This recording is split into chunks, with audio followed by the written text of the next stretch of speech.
It's time for the Voice of Reason podcast.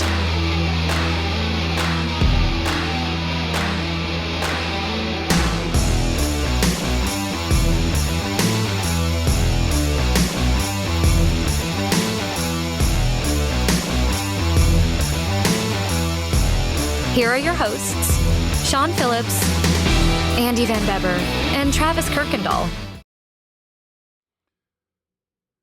Well, good evening, everybody. My name is Andy Van Beber. Welcome to the Voice of Reason podcast. I am joined by myself. Sean is at the airport getting ready to come home. He wanted to be on tonight's show. We were going to just do a standard recording tonight and then do the broadcast on Thursday. But so those of you who are watching live tonight, we are going to be doing an encore presentation of this on Thursday. So for those of you who are watching us on Thursday, you missed out, but it was my fault because I didn't put all the information on the website because I just, as an uninformed government teacher, I did not know about the debate tonight. So does that make me a very bad teacher? I think it does, but I'm going to deal with it. So it is what it is. We have all formats running this evening. We have TikTok, we have Facebook, we have Twitch, we have YouTube, all streaming live tonight. And we just want to thank all of our listeners, our normal listeners, for coming on back at our old time. Tuesday night used to be our old time, then Monday night, now we're doing Thursday nights. But we will be doing an encore broadcast on Thursday night. And I would encourage, share with your friends. You say, well, I want to have a good format to watch on. Maybe this won't be it, but if you want to have this playing on your phone while the debate's going on, that's fine. We're going to be going, so the way the format's going to work tonight is we're going to be going back and forth between I'll actually be on the bottom of the screen. I can't show the screen right now because it is we're going to be tag teaming on with the public broadcast, so it is public domain, so we're not violating TikTok. Please don't ban me, but we are going to be using the public domain live non-debate or what do you want to say, the non-network feed. So that's what we're going to be going on tonight. Low audio. Okay. Tell me how that is. Is that better, Jonathan? Does that sound better like that? Low audio. Am I a little bit louder now? A little bit louder now. A little bit louder now. Okay. Hopefully that will work and bring us up a little bit. So, anyway, what this debate is going to be looking like. Let's do a live look in on this. The rules for the debate. And I actually just looked these up to have an idea of what the rules are. So, the rules for this debate basically were laid out. It's the same rules that were laid out for the first debate between Biden. I'll turn it up a little bit more, Jonathan. This is this is what was for for Biden and Trump in the first debate. So basically, it's scheduled to start right now. I'm still waiting for the live broadcast, but basically, so this may be according to the Center for Presidential Debates. So what this is the Center for Presidential Debates. They're the ones who put this on. They agree to a format. We may be coming on. I'm not sure, but so what they'll have muted. They'll have muted mics. They will go with muted mics, and actually, according to sources, that was actually debated by Trump and Harris wanted to be able to interject whenever she could. They're doing the intro right now.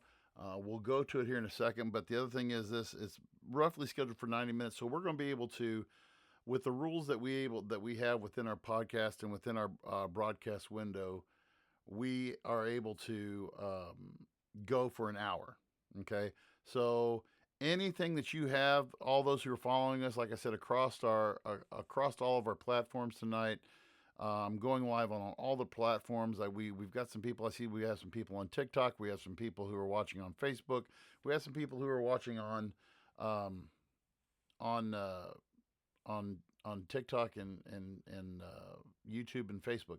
So please feel free at any time to get involved on the debate. Get involved with what we're saying. Any comments, it may be a little bit delayed coming in, but I would ask that we're going to try to keep it as civil as we can tonight. But definitely interject your opinions. Donald Trump has been under a lot of fire this week for stuff that he had posted on Truth Social last week. Some sexual inappropriate jokes about Kamala Harris. He's also been criticized for making comments about his race, about her race, and everything else like that. And you wouldn't expect anything more. So what they have a timer up right now. It looks like we're going to be counting down the debate. So we've got about 2 minutes before the debate actually starts. We'll do like I said, I'll have the audio going in the background. I may mute it from time to time or turn it down from time to time. But this is obviously going to be pretty interesting. Donald Trump also made comments last week saying that he wanted to bring back public military tribunals to basically try people like Barack Obama and people who haven't been in a while. So they're coming on stage, so we are going to unmute and we are going to go Welcome live. to you both. It's wonderful to have you. It's an honor to have you both here tonight. Good evening. We are looking forward to a spirited and thoughtful debate. So let's get started. I want to begin tonight with the issue that voters repeatedly say is their number one issue, and that is the economy and the cost of living in this country. Vice President Harris, you and President Trump were elected 4 years ago, and your opponent on the stage here tonight often asks his supporters, are you better off than you were 4 years ago? When it comes to the economy, do you believe Americans are better off than they were 4 years ago? So I was raised as a middle-class kid. And I am actually the only person on this stage who has a plan that is about lifting up the middle class and working people of America. I believe in the ambition, the aspirations, the dreams of the American people. And that is why I imagine and have actually a plan to build what I call an opportunity economy. Because here's the thing. We know that we have a shortage of homes and housing. And the cost of housing is too expensive for far too many people. We know that young families need support to raise their children, and I intend on extending a tax cut for those families of $6,000, which is the largest child tax credit that we have given in a long time, so that those young families can afford to buy a crib, buy a car seat, buy clothes for their children. My passion, one of them, is small businesses. My mother raised my sister and me, but there was a woman who helped raise us. We call her our second mother. She was a small business owner. I love our small businesses. My plan is to give a $50,000 tax deduction to start up small businesses, knowing they are part of the backbone of America's economy.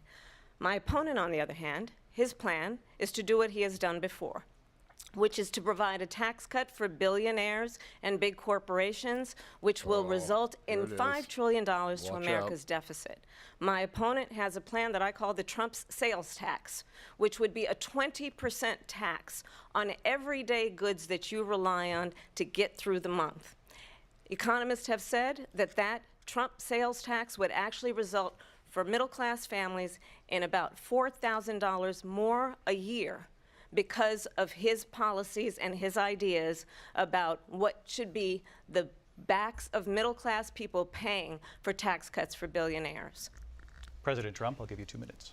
First of all, I have no sales tax. That's an incorrect statement. She knows that. We're doing tariffs on other countries. Other countries are going to finally, after 75 years, pay us back for all that we've done for the world. And the tariff will be substantial in some cases. I took in billions and billions of dollars, as you know, from China. In fact, they never took the tariff off because there was so much money they can't. It would totally destroy everything that they've set out to do. They're taking in billions of dollars from China and other places. They've left the tariffs on. When I had it, I had tariffs, and yet I had no inflation. Look, we've had a terrible economy because inflation which is really known as a country buster. It breaks up countries. We have inflation like very few people have ever seen before, probably the worst in our nation's history. We were at 21%, but that's being generous because many things are 50, 60, 70, and 80% higher than they were just a few years ago. This has been a disaster for people, for the middle class, but for every class. On top of that, we have millions of people pouring into our country from prisons and jails, from mental institutions and insane asylums, and they're coming in and they're taking jobs that are occupied right now by African Americans and Hispanics, and also unions. Unions are going to be affected very soon. And you see what's happening. You see what's happening with towns throughout the United States. You look at Springfield, Ohio. You look at Aurora in Colorado. They are taking over the towns. They're taking over buildings. They're going in violently. These are the people that Xi and Biden led into our country, and they're destroying our country. They're dangerous. They're at the highest level of criminality, and we have to get them out. We have to get them out fast. I created one of the greatest economies in the history of our country. I'll do it again and even better. We are going to get to immigration and border security during this debate, but so one of the things there that Donald Trump is, you know, when we look at that question, you know, when we look at that question as to how you know, are we better off than we were 4 years ago? And I think that's important. But again, Donald Trump Kamala really danced around that issue, and she really didn't answer the question. If you notice that, I may be wrong on that, but she really didn't answer that question as to what's wrong with it. You know, are we better off than what we were 4 years ago? Are we better off? And so she kind of danced around that issue, and Donald basically came out and said, no, this is, it sucks. So let's go back to a little bit more here. Aspirations and the hopes of the American people. But I'm going to tell you all, in this debate tonight, you're going to hear from the same old tired playbook, a bunch of lies, grievances, and name-calling. What you're going to hear tonight is a detailed and dangerous plan called Project 2025 that the former president intends on implementing if he were elected again. I believe very strongly that the American people want a president who understands the importance of bringing us together, knowing we have so much more in common than what separates us, and I pledge to you to be a president for all Americans. President Trump will give you a minute here to respond. Number one, I have nothing to do, as you know, and as she knows better than anyone, I have nothing to do with Project 2025. That's out there. I haven't read it. I don't want to read it purposely. I'm not going to read it. This was a group of people that got together. They came up with some ideas, I guess some good, some bad, but it makes no difference. I have nothing to do. Everybody knows I'm an open book. Everybody knows what I'm going to do. Cut taxes very substantially and create a great economy like I did before. We had the greatest economy. We got hit with a pandemic, and the pandemic was not since 1917, where 100 million people died, has there been anything like it. We did a phenomenal job with the pandemic. We handed them over a country where the economy and where the stock market was higher than it was before the pandemic came in. Nobody's ever seen anything like it. We made ventilators for the entire world. We got gowns, we got masks, we did things that nobody thought possible. And people give me credit for rebuilding the military. They give me credit for a lot of things, but not enough credit for the great job we did with the pandemic. But the only jobs they got were bounce back jobs. These were jobs bounce back, and it bounced back and it went to their benefit. But I was the one that created them. They know it, and so does everybody else. Vice President Harris, I'll let you respond. So Donald Trump has no plan for you. And when you look at his economic plan, it's all about tax breaks for the richest people. I am offering what I describe as an opportunity economy, and the best economists in our country, if not the world, have reviewed our relative plans for the future of America. What Goldman Sachs has said is that Donald Trump's plan would make the economy worse, mine would strengthen the economy. What the Wharton School has said is Donald Trump's plan would actually explode the deficit. 16 Nobel laureates have described his economic plan as something that would increase inflation and by the middle of next year would invite a recession. You just have to look at where so we those are again, we mentioned that before on the podcast about the Goldman Sachs comment on how she was she's correct in what she said there. That was a nonpartisan committee that came together and said, look, if you do these tax cuts and if you do these tariff, what you're going to affect the American worker, you're going to affect the economy as a whole. It will create inflation, and again, I'm just quoting about what these guys said, and that you're going to have issues with workers not trying to compete with foreign jobs, okay? And so the demand will be there, but you're going to also have workers who are going to demand more money, which is going to add to the bottom line with inflation, and which will drive prices up. And I think that's where Kamala Harris is coming at with a lot of this. The Vice President brought up your tariffs. You responded, and let's drill down on this, because your plan is what she calls is essentially a national sales tax. Your proposal calls for tariffs, as you pointed out here, on foreign imports across the board. You recently said that you might double your plan, imposing tariffs up to 20% on goods coming into this country. As you know, many economists say that with tariffs at that level, costs are then passed on to the consumer. Vice President Harris has argued it'll mean higher prices on gas, food, clothing, medication, arguing it costs the typical family nearly $4,000 a year. Do you believe Americans can afford higher prices because of tariffs? They're not going to have higher prices. What's going to have, and who's going to have higher prices, is China and all of the countries that have been ripping us off for years. I was the only president ever. China was paying us hundreds of billions of dollars, and so were other countries. And, you know, if she doesn't like them, they should have gone out and they should have immediately cut the tariffs. But those tariffs are there 3.5 years now under their administration. We are going to take in billions of dollars, hundreds of billions of dollars. I had no inflation, virtually no inflation. They had the highest inflation perhaps in the history of our country, because I've never seen a worse period of time. People can't go out and buy cereal or bacon or eggs or anything else. The people of our country are absolutely dying with what they've done. They've destroyed the economy. And all you have to do is look at a poll. The polls say 80 and 85 and even 90% that the Trump economy was great, that their economy was terrible. Vice President Harris, I do want to ask for your response, and you heard what the president said there, because the Biden administration did keep a number of the Trump tariffs in place. So how do you respond? Well, let's be clear that the Trump administration resulted in a trade deficit, one of the highest we've ever seen in the history of America.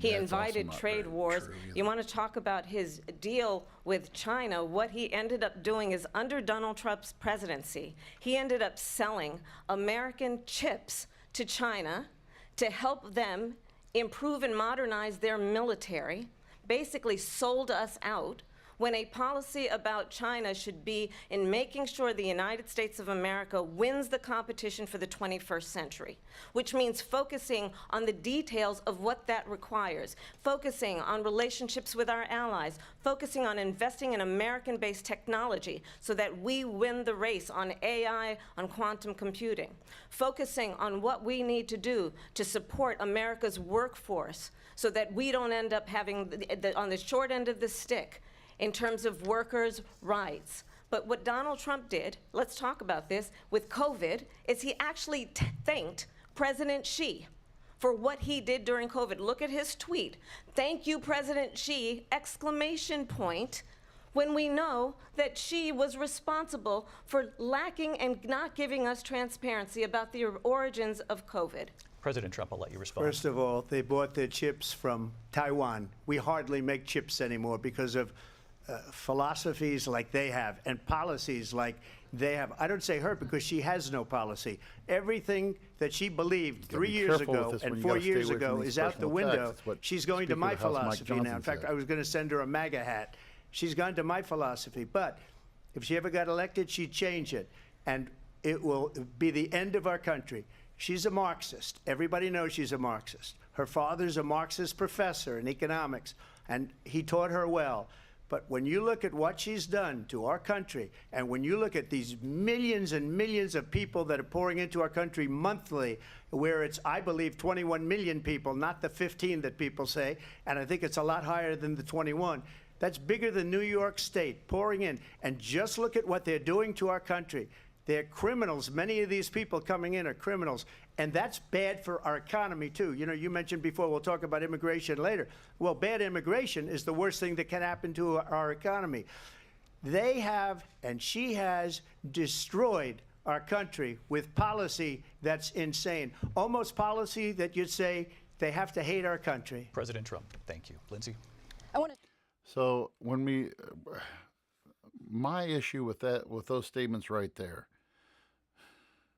again, and I said that President Johnson, or Speaker of the House Johnson, had spoke with President Trump earlier in this week, and he said, hey, be careful let's keep it about policy and let's keep it about issues. Let's not get into the whole what she said, what she did, all of that stuff. You know, one of the things that I really fear about Trump, and one of the reasons why I don't have about Trump, is there's not really any hardcore, I'm pouring facts in here, I'm pouring these things in here, and this is what my data said, and this is what we heard from, and this is what we show. But he's like, well, we probably did this and we probably did that, and we had the best of this and the best of that. Those are subjective terms. Okay? It makes more sense when you go out there and you lay out the absolute, this is what happened, and not speak in terms like this. Let's go back and listen for a little bit more here. And her vice presidential pick, which I think was a horrible pick, by the way, for our country, because he is really out of it. But her vice presidential pick says abortion in the 9th month is absolutely fine. He also says execution after birth. It's execution, no longer abortion, because the baby is born, is okay. And that's not okay with me, hence the vote. But what I did is something for 52 years. They've been trying to get Roe v. Wade into the states. And through the genius and heart and strength of 6 Supreme Court justices, we were able to do that. Now, I believe in the exceptions for rape, incest, and life of the mother. I believe strongly in it. Ronald Reagan did also. 85% of Republicans do. Exceptions. Very important. But we were able to get it, and now states are voting on it. And for the first time, you're going to see, look, this is an issue that's torn our country apart for 52 years. Every legal scholar, every Democrat, every Republican, liberal, conservative, they all wanted this issue to be brought back to the states where the people could vote. And that's what happened. Now, Ohio, the vote was somewhat liberal. Kansas, the vote was somewhat liberal, much more liberal than people would have thought. But each individual state is voting. It's the vote of the people now. It's not tied up in the federal government. I did a great service in doing it. It took courage to do it. And the Supreme Court had great courage in doing it. And I give tremendous credit to those 6 justices. There is no state in this country where it is legal to kill a baby after it's born. Madam Vice President, I want to get your response to President Trump. Well, as I said, you're going to hear a bunch of lies, and that's not actually a surprising fact. Oh, my God. Let's understand how we got here. Donald Trump hand-selected 3 members of the United States Supreme Court with the intention that they would undo the protections of Roe v. Wade. And they did exactly as he intended. And now in over 20 states, there are Trump abortion bans, which make it criminal for a doctor or nurse to provide health care. In one state, it provides prison for life. Trump abortion bans that make no exception even for rape and incest, which understand what that means. A survivor of a crime of violation to their body does not have the right to make a decision about what happens to their body next. That is immoral. And one does not have to abandon their faith or deeply held beliefs to agree. The government, and Donald Trump certainly, should not be telling a woman what to do with her body. I have talked with women around our country. You want to talk about this is what people wanted? Pregnant women who want to carry a pregnancy to term, suffering from a miscarriage, being denied care in an emergency room because the healthcare providers are afraid they might go to jail, and she's bleeding out in a car in the parking lot. She didn't want that. Her husband didn't want that. A 12 or 13-year-old survivor of incest being forced to carry a pregnancy to term, they don't want that. And I pledge to you, when Congress passes a bill to put back in place the protections of Roe v. Wade, as President of the United States, I will proudly sign it into law. But understand, if Donald Trump were to be reelected, he will sign a national abortion ban. Understand, in his Project 2025, there would be a national abortion, a monitor that would be monitoring your pregnancies, your miscarriages. I think the American people believe that certain freedoms, in particular the freedom to make decisions about one's own body, should not be made by the government. Thank you, Vice President Harris. Well, there she goes again. It's a lie. I'm not signing a ban, and there's no reason to sign a ban because we've gotten what everybody wanted. Democrats, Republicans, and everybody else, and every legal scholar wanted it to be brought back into the states, and the states are voting. And it may take a little time, but for 52 years, this issue has torn our country apart, and they've wanted it back in the states. And I did something that nobody thought was possible. The states are now voting. What she says is an absolute lie. And as far as the abortion ban, no, I'm not in favor of abortion ban, but it doesn't matter because this issue has now been taken over by the states. Would you veto a national abortion ban if it came Well, to I your won't desk? have to because, again, two things. Number one, she said she'll go back to Congress. She'll never get the vote. It's impossible for her to get the vote. Exactly right. Especially now with the 50-50, and essentially 50-50 in both Senate and the House. She's not going to get the vote. She can't get the vote. She won't even come close to it. So it's just talk. You know what it actually reminds true. me of when they said they're going to get student loans terminated, and it ended up being a total catastrophe. The student loans, and then her, I think probably her boss, if you call him a boss, he spends all his time on the beach. But look. So I'm going to cut it off right there because, again, that's not what you need to be focusing on. But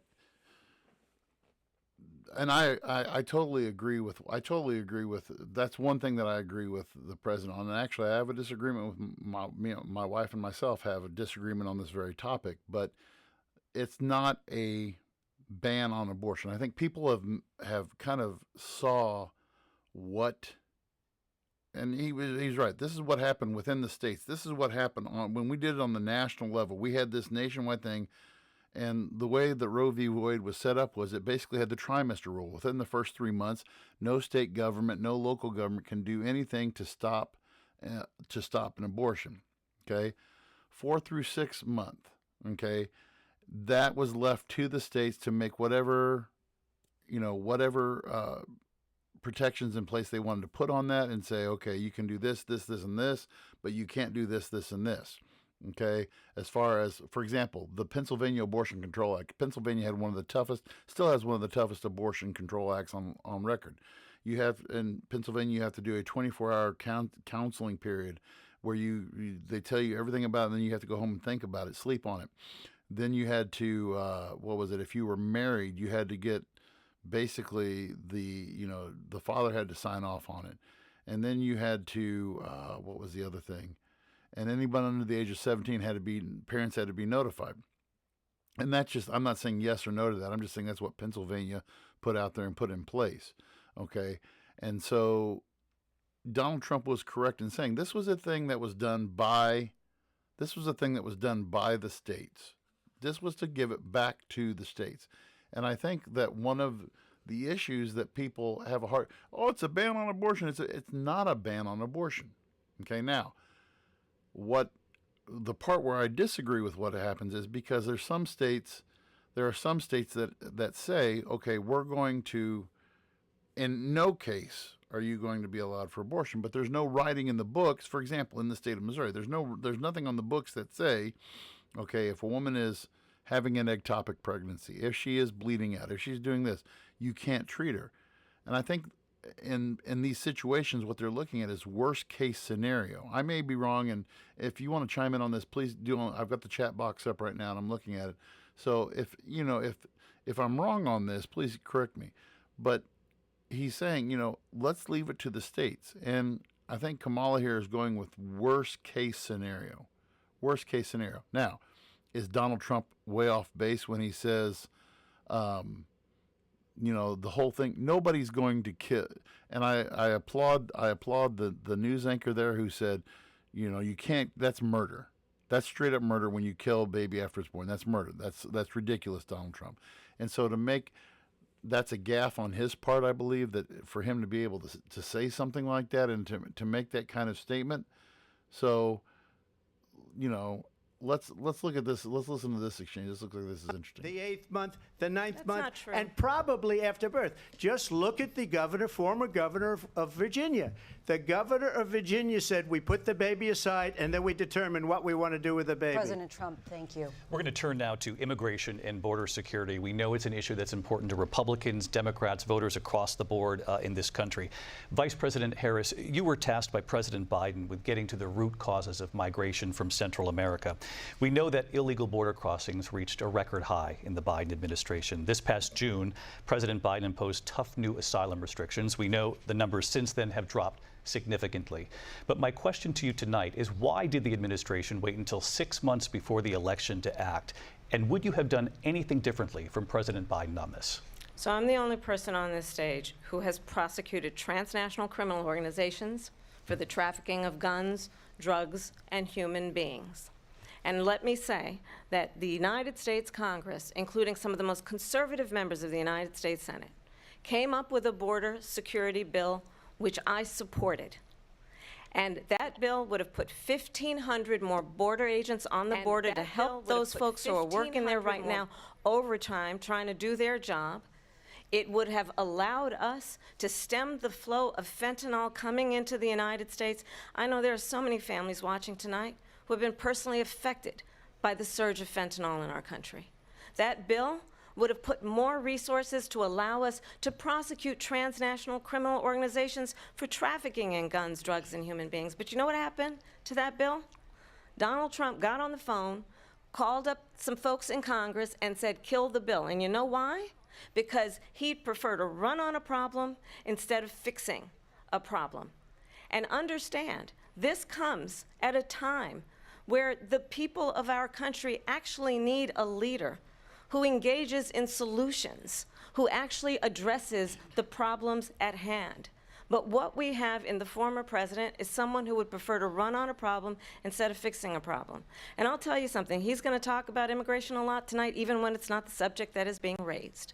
And I'm going to actually do something really unusual, and I'm going to invite you to attend one of Donald Trump's rallies, because it's a really interesting thing to watch. You will see during the course of his rallies, he talks about fictional characters like Hannibal Lecter. He will talk about windmills cause cancer. And what you will also notice is that people start leaving his rallies early out of exhaustion and boredom. And I will tell you, the one thing you will not hear him talk about is you. You will not hear him talk about your needs, your dreams, and your desires. And I'll tell you, I believe you deserve a president who actually puts you first, and I pledge to you that I will. Vice President Harris, thank you. President Trump, on that point, I want to get your response. Well, I would like to respond. Let me just ask, though, why did you try to kill that bill, and successfully so, that would have put thousands of additional agents and officers on the border? First, let me respond as to the Please. rallies. She said people start leaving. People don't go to her rallies. There's no reason to go. Oh, and my God. the people Here that it do is. go, she's Here it busing is, them in folks. and Pay paying them attention. to be there. Pay attention. And then showing them in a different light. So she can't talk about that. People don't leave my rallies. We have the biggest you rallies, don't. the most incredible rallies You in the can't history of make that politics. statement. That's because people want to You take can't their country make back. that Our statement. country is being lost. We're a failing nation.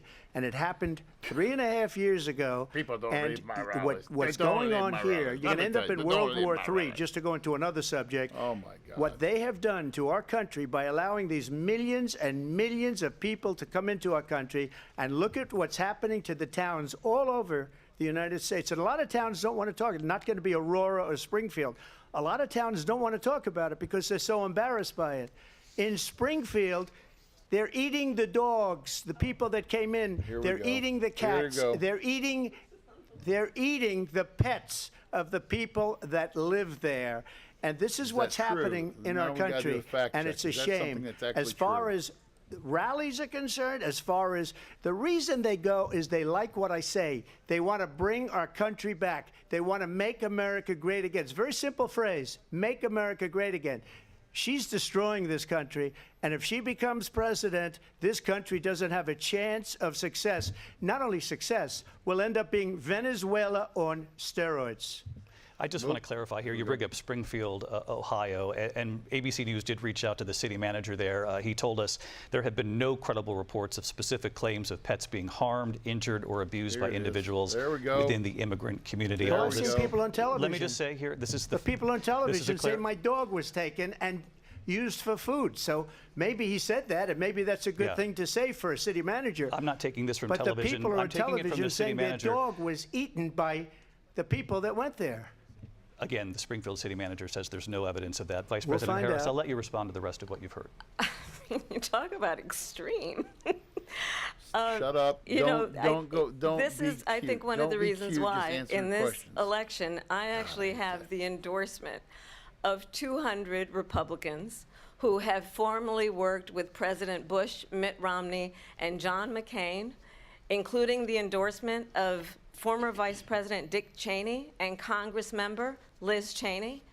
And if you want to really know the inside track on who the former president is, if he didn't make it clear already, just ask people who have worked with him. His former chief of staff, a 4-star general, has said he has contempt for the Constitution of the United States. His former national security advisor has said he is dangerous and unfit. His former Secretary of Defense has said the nation, the Republic, would never survive another Trump term. And when we listen to this kind of rhetoric, when the issues that affect the American people are not being addressed, I think the choice is clear in this election. President Trump, I'll give you a quick minute to respond here. Thank you, because when I hear that, see, I'm a different kind of a person. I fired most of those people. Not so graciously. They did bad things or a bad job. I fired them. They never fired one person. They didn't fire anybody having to do with Afghanistan and the Taliban and the 13 people whose were just killed, viciously and violently killed. And I got to know the parents and the family. They didn't fire. They should have fired all those generals, all those top people, because that was one of the most incompetently handled situations anybody has ever seen. So when somebody does a bad job, I fire him. And you take a guy like Esper. He was no good. I fired him. So he writes a book. Another one writes a book. Because with me, they can write books. With nobody else can they. But they have done such a poor job, and they never fire anybody. Look at the economy. Look at the inflation. They didn't fire any of their economists. They have the same people. That's a good way not to have books written about you. But just to finish, I got more votes than any Republican in history by far. True. That's not true. In fact, I got more votes than any president, sitting president, in history by far. That is not true either. Let me continue on immigration. It was what you wanted to talk about earlier, so let's get back to your deportation proposal that the vice president has reacted to as well. President Trump, you call this the largest domestic deportation operation in the history of our country. You say you would use the National Guard. You say if things get out of control, you'd have no problem using the U.S. military. Police, yes. You also said you would use local police. How would you deport 11 million undocumented immigrants? I know you believe that number is much higher. Take us through this. What does this look like? Will authorities be going door to door in this country? An actual plan. Here we go. It is much higher because of them. They allowed criminals, many millions of criminals. Talk about how you're going to do it. They allowed Talk about how you're going to common street criminals. They allowed people to come in, drug dealers, to come into our country, and they're now in the United States and told by their countries like Venezuela, don't ever come back or we're going to kill you. Do you know that crime in Venezuela and crime in countries all over the world is way down? You know why? Because they've taken their criminals off the street and they've given them to her to put into our country. And this will be one of the greatest mistakes in history for them to allow. And I think they probably did it because they think they're going to get votes, but it's not worth it.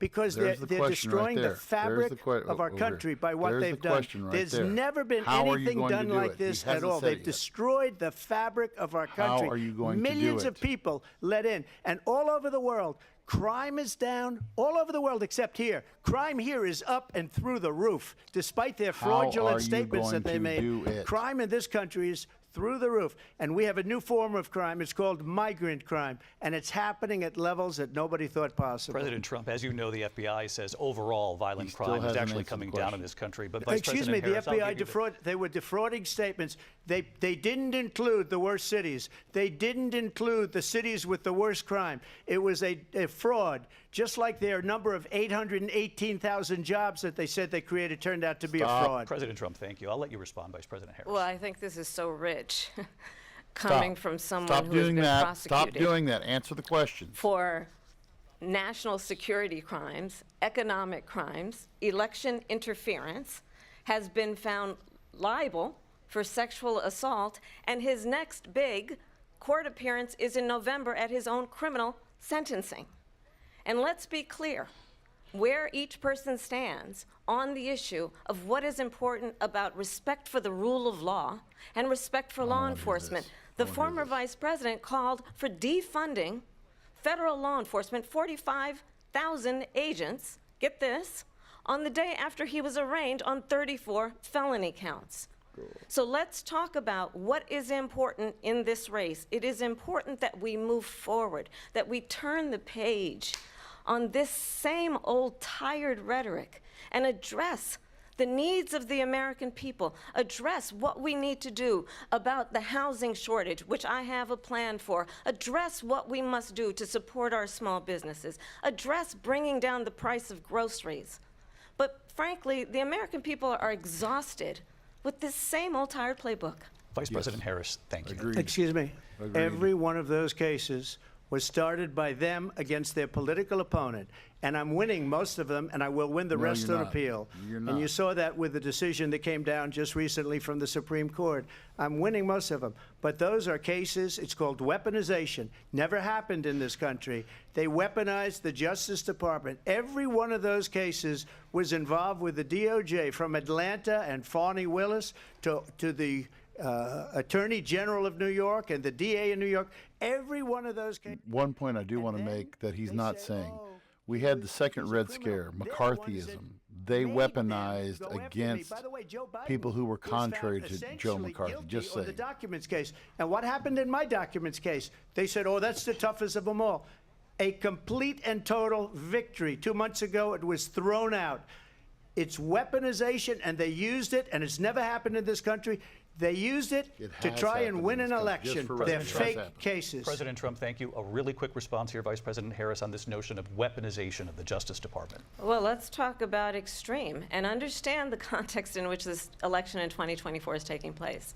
The United States Supreme Court recently ruled that the former president would essentially be immune from any misconduct if he were to enter the White House again. Understand, this is someone who has openly said he would terminate, I'm quoting, terminate the Constitution of the United States, that he would weaponize the Department of Justice against his political enemies. Someone who has openly expressed disdain for members of our military. Understand what it would mean if Donald Trump were back in the White House with no guardrails, because certainly we know now the court won't stop him. We know J.D. Vance is not going to stop him. It's up to the American people Vice President stop Harris, him. thank you. Lindsay? Vice President Harris, in your last run for president, This is the one that weaponized, not me. She weaponized. I probably took a bullet to the head. Okay. Well, so we're gonna. So that I'll let Trump do his ranting and raving there. That's not going to amount to much. I'm sorry, but part of this discussion is going to be that it's never happened before. It's never happened before. Okay. And Jonathan, I do. Yeah, Cassie says I love that they never address the topic. Yes, that is true. They're not. Neither one. They're both guilty about dancing around the issue. I will go with Kamala on this one though, which she says people are tired of the same old rhetoric, and that the issue isn't going to be addressed. And Jonathan, I agree with you too on the fact that number one, the debate does suck, but number two, this whole if Trump wants to, and I think Trump is about his legacy. Trump is about moving forward. Trump is about moving the country forward, as is Kamala Harris. They're both about moving the country forward, but in different ways. Is he going to play revenge tour? I hope not. I hope not. So let's go back in and see what they're saying here. Energy, so we reduce our reliance on foreign Oh, here we go. oil. Foreign oil. We have had the largest increase in domestic oil production in history because of an approach that recognizes that we cannot over-rely on foreign oil. As it relates to my values, let me tell you, I grew up a middle-class kid raised by a hardworking mother who worked and saved and was able to buy our first home when I was a teenager. The values I bring to the importance of home ownership, knowing not everybody got handed $400 million on a silver platter and then filed bankruptcy 6 times, is a value that I bring to my work, to say we are going to work with the private sector and home builders to increase 3 million homes, increase by 3 million homes by the end of my first term. My work that is related to having a friend when I was in high school who was sexually assaulted by her stepfather. And my focus then on protecting women and children from violent crime is based on a value that is deeply grounded in the importance of standing up for those who are most vulnerable. My work that is about protecting Social Security and Medicare is based on long-standing work that I have done, protecting seniors from scams. My values have not changed. And what is important is that there is a president who actually brings values and a perspective that is about lifting people up and not beating people down and name-calling. The true measure of the leader is the leader who actually understands the strength is not in beating people down, it's in lifting people up. I intend to be that president. Here we go. President Trump, your Well, first of response. all, I wasn't given $400 million. I wish I was. My father was a Brooklyn builder, Brooklyn, Queens, and a great father, and I learned a lot from him. But I was given a fraction of that, a tiny fraction, and I built it into many, many billions of dollars, many, John, many definitely billions. start that And work when now. people see it, they are even surprised. So we don't have to talk about that. Fracking, she's been against it for 12 years. Defund the police, she's been against that forever. She gave all she's that been stuff for that, up Donald. Correct it, very correct it. wrongly, very horribly, and everybody's laughing at it, okay? They're all laughing at it. She gave up at least 12 and probably 14 or 15 different policies. Like, she was big on defund the police. In Minnesota, she went out, wait a minute, I'm talking now, if you don't mind, please. Does that sound familiar? Oh, She went out. God. Here it She is. went out in Minnesota and wanted to let criminals that killed people, that burned down Minneapolis, she went out and raised money to get them out of jail. She did things that nobody would ever think of. Now she wants to do transgender operations on illegal aliens that are in prison. This is a radical left liberal that would do this. She wants to confiscate your guns, and she will never allow fracking in Pennsylvania. If she won the election, fracking in Pennsylvania will end on day one. Just to finish, one thing so important in my opinion. So I got the oil business going like nobody has ever done before. Again, that's not When they true. took over, they Presidents got rid have of it, little started control getting over rid of the it, oil business, and folks. the prices were going up the roof. They immediately let these guys go to where they were. I would have been 5 times, 4 times, 5 times higher, because you're talking about 3.5 years ago. They got it up to where I was because they had no choice, because the prices of energy were quadrupling and doubling. You saw what happened to gasoline. So they said, let's go back to Trump. But if she Quadrupling won and the doubling. election, the day after that election, they'll go back to destroying our country, and oil will be dead, fossil fuel will be dead. We'll go back to windmills, and we'll go back to solar, where they need a whole desert to get some energy to come out of. You ever see a solar plant? By the way, I'm a big fan of solar, but they take 400, President Trump. 500 acres of desert President soil. Trump, we have a These lot are of not good issues things that we for the have to get environment. to. as We're she out of time. understands. Thank you. Lindsay, thank you. We have an election in just 56 days. So, again, and I want to go back to what Cassie commented earlier here on the chat feed. Neither one, okay? You're not going to say, because in that last segment, you didn't see Kamala say once why she's changed her policy. And kudos to President Trump there for addressing, number one, her whole thing on, on fracking oil. Oh, we support the American business, and we're going to. Yeah, she's against that. Okay. the belief that a president is directly related to gas prices. Let's talk about why gas has gone up.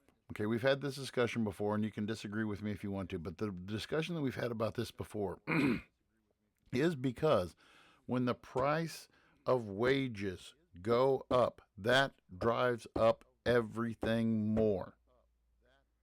Okay, so when you increase wages, your local business is going to do more to cover their costs. They have to raise prices.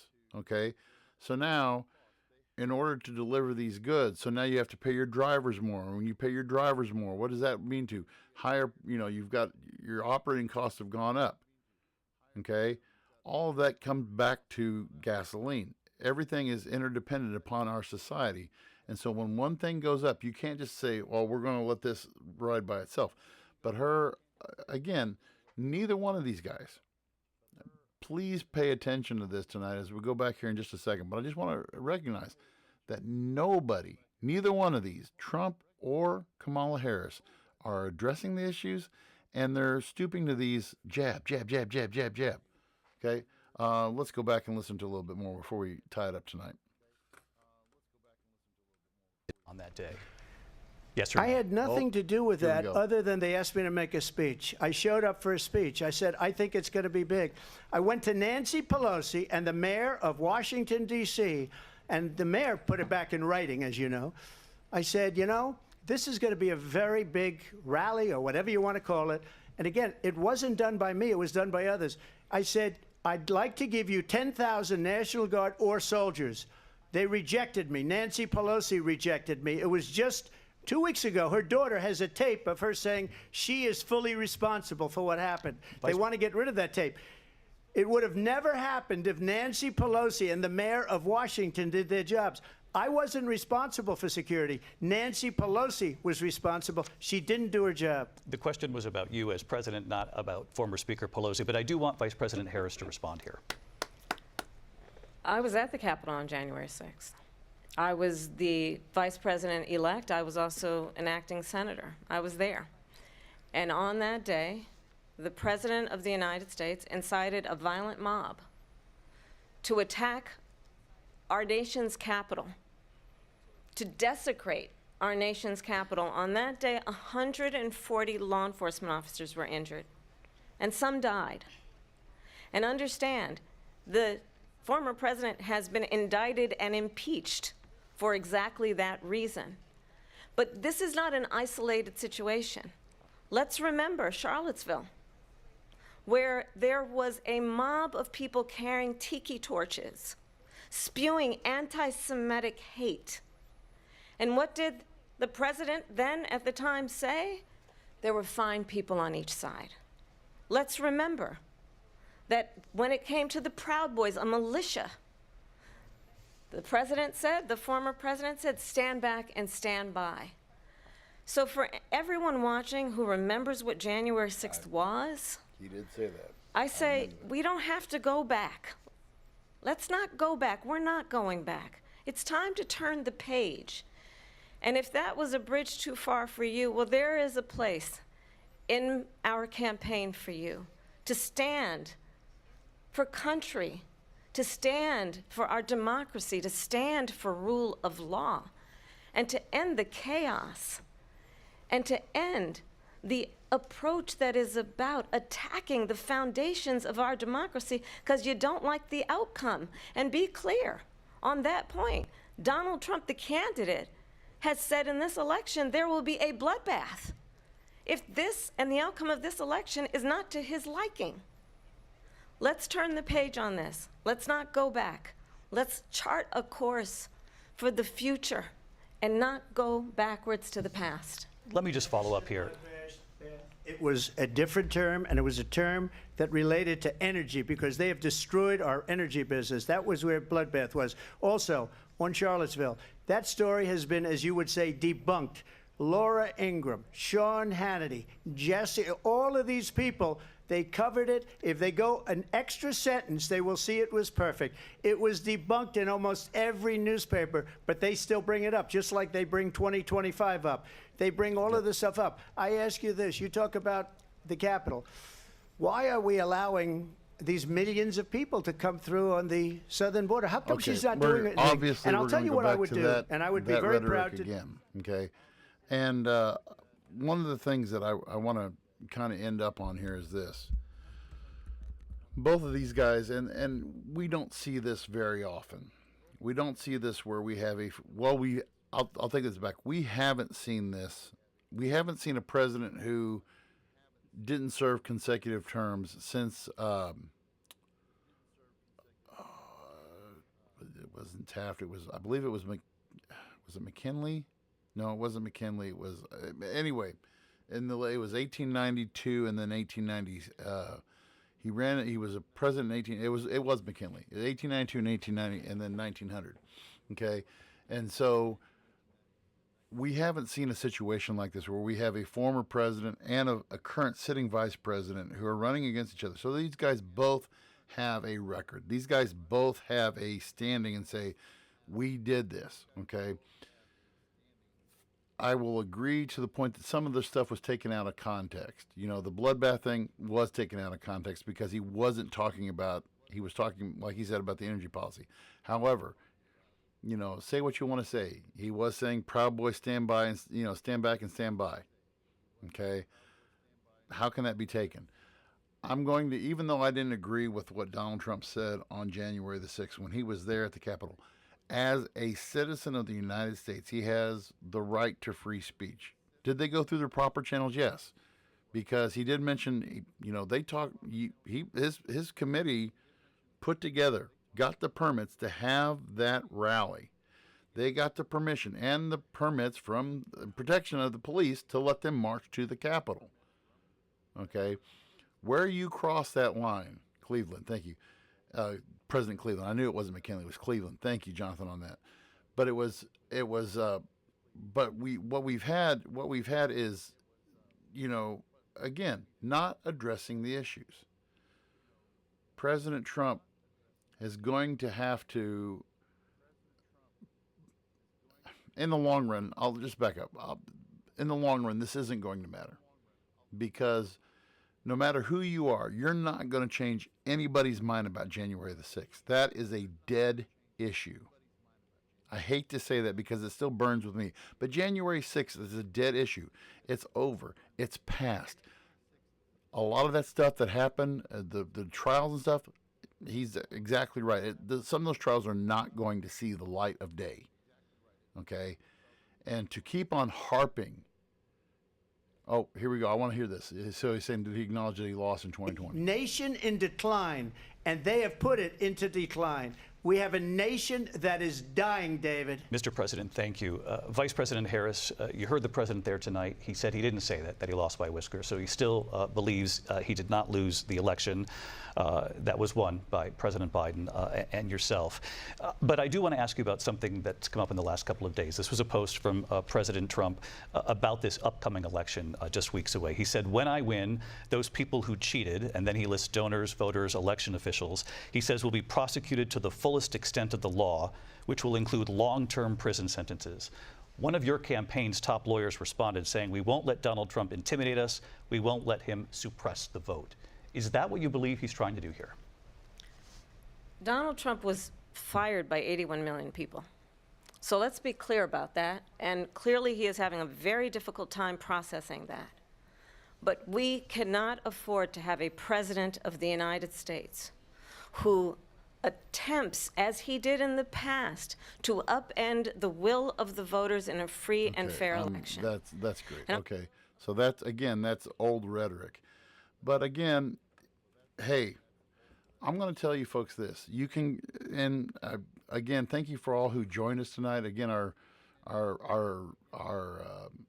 thing with Restream, our service only allows us to do up until an hour. So I want to be able to do an encore presentation of this on Friday or on Thursday. But again, folks, do your research. When you're looking at who you're going to vote for president, and I encourage you, if anything else, go out, get out, and do the vote. Go out, get out, and do the vote. Do your research. Go beyond, let's go beyond the tired rhetoric, like she said. Let's go beyond Make America Great. Let's go on beyond the borders. Let's look at how we are going. Are there plans out there? Okay?